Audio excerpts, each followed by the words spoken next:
guys, and welcome back to Dimitra's Dishes. So today we're going to be making καρυδόπιτα, which is the Greek way of saying walnut cake. And this is basically a walnut cake that has lots of nice spices in it, like cinnamon and cloves. And then after it's baked, it's drenched in a really yummy flavored honey syrup that is also flavored with cinnamon and cloves. And let me take you over the ingredients so we can get started. We have olive oil and sugar in one bowl, powdered sugar, cinnamon, whole cloves. And then we have flour, a little bit of sea salt, baking soda, and baking powder here in my sifter. I'm going to sift this in a little while. We have chopped walnuts, and they're coarsely chopped. I have one bowl that's going to go in my cake, and then in my other cup I have some on the side so I can decorate my cake with and sprinkle on top. I have ground cinnamon and lots of it, a little bit of sea salt, and clove powder. So we're going to have clove powder and whole cloves. The clove powder is going in the cake, and then the whole cloves are going to go in the syrup, which I'm going to talk about in a second. And then in this bowl I have eggs, a little bit of milk, and vanilla extract in here. That's what's in there. And then my syrup ingredients, I have sugar, water, honey, a cinnamon stick, and a few whole cloves in there to give some really nice flavor to the syrup. I'm going to put this on the side, and I'm going to start combining my ingredients. So baking is really easy. A lot of people are intimidated by it. It's not hard at all, as long as you keep a few things in mind. Number one, you want to, measure properly. Try to use measuring cups and spoons for this, especially if you're a beginner, because, baking is a science and everything needs to be pretty accurate. Second, keep your dry ingredients and wet ingredients separate and combine them slowly. First, always mix your wet ingredients first, because anytime you add your flour in, it can only be mixed for a little while. Otherwise, your cake will be really tough. The more you mix, the tougher your dough becomes, kind of more like bread-like instead of cake-like. So I have my olive oil and my sugar in here.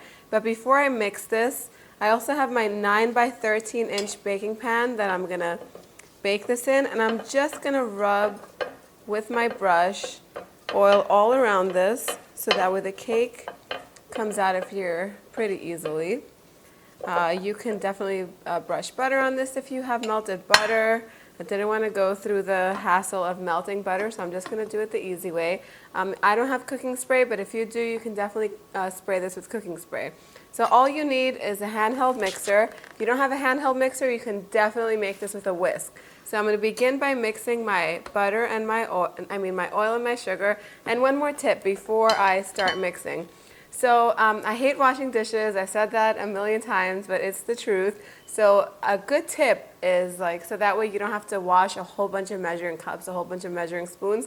Measure out all of your dry ingredients first with your measuring cup, and then use that same measuring cup to measure out your wet ingredients. And another really good tip, it's really hard to get honey out of that measuring cup. So measure out your oil first, and then your honey will just slide out of that measuring cup once it has oil in it. Okay, so I measured out my dry ingredients first, my sugar, my flour, my nuts, all of that kind of stuff. And then I use that same measuring cup to measure out my milk and my oil. And after I measured out my oil, I put honey for my syrup in that same measuring cup. I just used one measuring cup, so that really cut down the amount of dishes I had to make. So that's all the quick tips for today.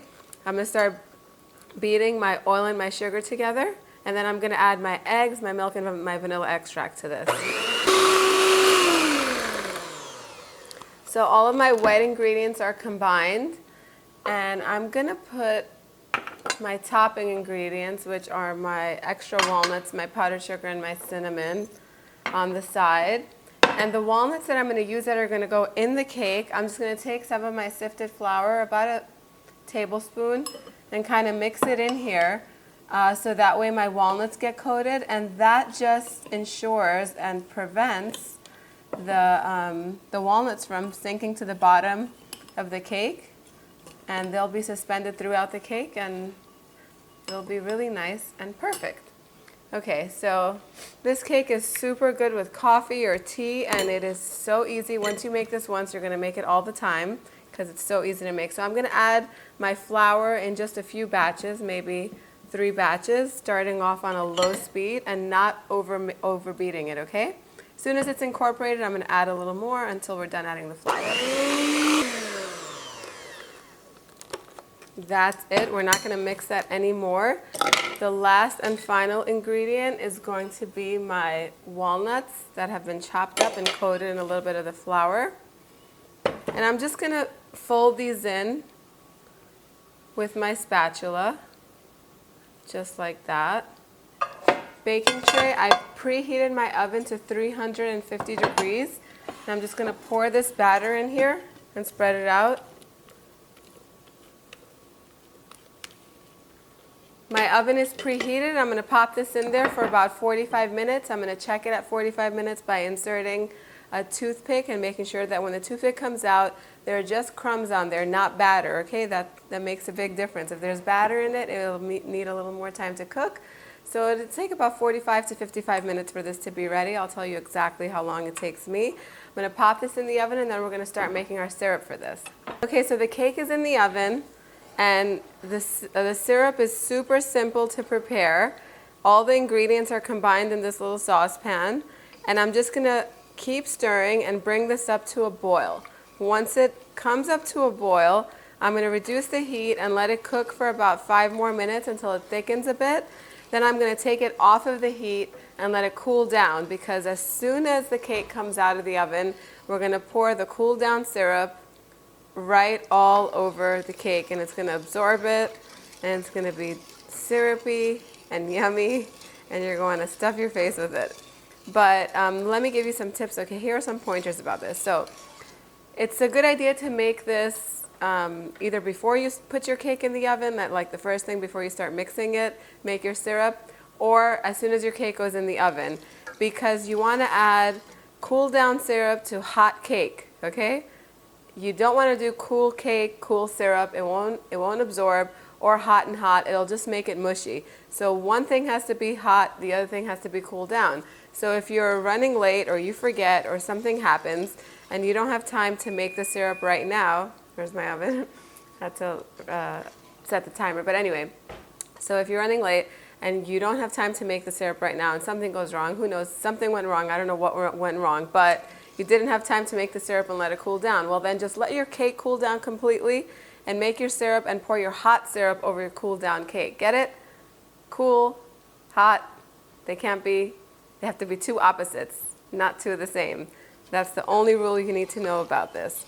So I'm going to let this come to a boil, and as soon as it comes to a boil, I'm going to reduce the heat to like medium and let it cook for like 5 minutes, and then I'll pull out, right before I pour it over my cake, I'm going to pull out all of these little cloves and the cinnamon stick, and it's just going to be super delicious. Alright, so here it is boiling, and it's just going to cook for 5 more minutes, and then I have a bowl of ice ready over here, and I'm just going to put a little bit of water in here and let my syrup sit in its saucepan in this ice bowl so it can cool down, so that way I can make sure that it's nice and cool before my cake is ready. Okay, so my syrup is done cooking. I've just filled up this big bowl over here with ice and added a little bit of water. And I'm just going to lay my bowl in here until the cake cooks. Make sure that ice never enters the syrup or water. You don't want to water this down in any way. You want this to stay nice and thick. And I'm leaving my cinnamon sticks with my cloves in there. I'm going to strain them out right before I pour it over the cake. The cake has another about 25 minutes of cooking, and I'll show you what it looks like when it comes out of the oven. Welcome back. So my cake has been baking at 350 degrees for exactly 45 minutes, and it is ready. I checked it by inserting my toothpick in there, and nothing is coming out. It's nice and clean. So now I'm just going to strain out from my syrup what is it called? It's called a cinnamon stick. That's what it is. The cinnamon stick and these cloves right here. I'm going to take them all out. And my syrup is nice and cool. Again, I cooled it in an ice bath just to make sure that it would cool down fast enough. And I'll just kind of like poke holes in this so that way the syrup goes down fairly quickly and gets absorbed into my cake. just like that. Okay, so I've poured all of my syrup over the cake. It's going to take some time for it to all absorb and go down. And as you can see, it's sitting along the sides, which is perfect because we want it to sit there longer and kind of really, really soak up. This cake is so good, and it's really forgiving. So if you happen to over bake it slightly, this syrup softens it up and makes it really, really ooey and gooey and moist and super delicious. Make it once, I promise you, you're going to love it. I love eating this anytime I visit New York. My mom almost always has this cake. It's crunchy from the walnuts and the cinnamon and the cloves. Just give it such a nice flavor. It's perfect around the holidays, but right now it's June over here in Houston, and I could eat it any time of the year. So technically, you're supposed to let this soak up the syrup for at least an hour, but who are we kidding here? Talking to the dessert lady right here. I love desserts, and I'm going to have me a piece with a cup of tea right now. But before I do that, what I should have showed you was I'm going to sprinkle my reserved chopped walnuts that I had on top because that's the garnish.